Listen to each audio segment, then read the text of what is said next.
here we are given a set where x belongs to n. Okay, this is one set, and the B set is x such that x is 2n and n belongs to natural numbers, and third set is C where x belongs to 2n minus 1 and n belongs to natural numbers, and the fourth is D where x is the prime natural number. Okay, so first of all पहले तो हम ये sets निकाल लेते हैं कि ये sets हैं क्या क्या. तो ए जो होगा वो नेचुरल है, तो 1 2 3 4 टिल इनफाइनाइट. अंडरस्टूड, क्योंकि नेचुरल नंबर्स का तो सेट ही यही होता है, जनरल सेट है. ओके, बी कह रहा है x is equal to 2n और n जो है वो नेचुरल है, तो n को पहले 1 पुट करेंगे, x की क्या वैल्यू आएगी 2, n को 2 पुट करेंगे, x की क्या वैल्यू आएगी 4, n को 3 पुट करेंगे, x की क्या वैल्यू आएगी 6. So basically it is a table of 2. yes, और you can say they are the even multiples या फिर इवन नेचुरल नंबर्स की एक सीरीज चल रही है, तो ये हो जाएगी 2 4 6 8 टिल इन्फिनिटी. यू कैन से this is a even natural number series. Okay, क्योंकि इसमें ज़ीरो नहीं है ना, तो नेचुरल नंबर्स ही लेंगे. इवन नेचुरल नंबर्स की सीरीज़ है. एग्जाम में आपको ये भी पूछ सकते हैं इवन नेचुरल नंबर सीरीज़ की रोस्टर फॉर्म बताओ या सेट बिल्डर फॉर्म बताओ, तो you can write in this way. अब C क्या है 2n माइनस 1, तो n को 1 रखेंगे क्योंकि n नेचुरल से शुरू हो रहा है. n को 1 रखा, it comes out to be 1. n को 2 रखा, it comes out to be 3. n को 3 रखा, it comes out to be 5. Okay, तो basically you can say it is a odd number series, odd natural number series. So ये हो गया 1 3 5 7. Okay, तो ये ज़रूर याद रखना है कि ऑड नंबर्स की जनरल फॉर्म क्या होती है, 2n minus 1 where n belongs to natural. या फिर आप ये भी लिख सकते हैं 2n plus 1, please wait a second, 2n plus 1 where n belongs to whole number. Okay, क्योंकि फिर n 0 से शुरू होएगा तो पहला एलिमेंट 1 आ जाएगा, फिर 3 and so on. Okay, D element, D is a prime natural number, so all the prime numbers. Okay, prime numbers की भी सीरीज जो होती है वो हमारी इनफाइनाइट होती है. ओके, तो 2 3 5 7 11 13 17 19, this is a prime number set. Okay, understood. अब हमें फॉलोइंग चीज़ें बतानी है कि A इंटरसेक्शन B क्या होएगा और ये सब. सो फर्स्ट पार्ट पे आते हैं, A इंटरसेक्शन B. अब सारे नेचुरल नंबर्स में से अगर मैं इवन नेचुरल नंबर्स की बात करूं तो इन दोनों में क्या कॉमन है. ठीक है, A क्या है सारे नेचुरल नंबर्स का और B क्या है सिर्फ इवन नेचुरल नंबर्स का. तो इसमें से कॉमन क्या है, आप इसमें ये कह सकते हैं कि जो B है वो A का सबसेट हो जाएगा. ऐसा क्यों कह रही हूँ मैं, क्योंकि B एक पार्ट है A का, B में ऑड नहीं है. अगर B में मैं ऑड भी मिला दूँ तो वो A के इक्वल हो जाएगा, तो इसलिए B is the subset of A. और अगर B जो है वो A का सबसेट है तो A और B में कॉमन एलिमेंट्स कौन से होंगे, जो भी सारे B में हैं. वाई सो, बिकॉज B का हर एलिमेंट जो है वो A में आ रहा है, लेकिन A का हर एलिमेंट B में नहीं आ रहा है, because A being a super set.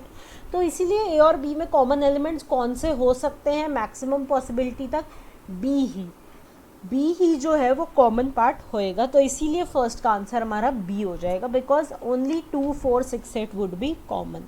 Understood. ऐसे ही मैं कह सकती हूँ that C is the subset of A, क्योंकि C सिर्फ ऑड कंटेन कर रहे हैं, लेकिन A में क्या है सारे हैं. तो अगर मैं B प्लस C करती हूँ तो वो A के इक्वल बनेंगे. और you can say that here it is a very unique point that B union C is equal to A. Okay, क्योंकि A में जो है ऑड भी है और इवन भी है, और A को ही मैंने डिवाइड कर दिया दो पार्ट में, एक इवन जो B है और एक ऑड जो C है, तो C भी सबसेट हो गया A का. Now it is very simple, A intersection C. ऐसे कौन से एलिमेंट्स हैं जो A और C में कॉमन हो, तो वो C ही होंगे, क्योंकि C का हर एलिमेंट जो है वो A का एलिमेंट भी है. So second part is C. Now it is saying that A intersection D. तो A में जो है सारे नेचुरल नंबर्स हैं, लेकिन D में क्या है, D में सिर्फ प्राइम नेचुरल नंबर्स हैं. तो मैं ये कह सकती हूँ D is the subset of A. Very simply I can say that, क्योंकि D में एक पर्टिकुलर केस है, लेकिन A में तो सारे ही नेचुरल नंबर्स हैं.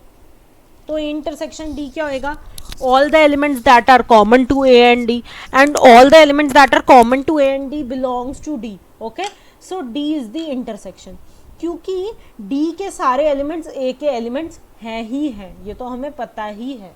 Okay, fourth part B intersection C. अब बी है इवन नंबर की सीरीज, सी है ऑड नंबर की सीरीज, तो उन दोनों में कॉमन क्या आएगा बताओ? विल 3 भी कॉमन, क्योंकि 3 तो इवन भी है और ऑड भी है, 5 भी इवन है ऑड भी है, 6 भी इवन है ऑड भी है।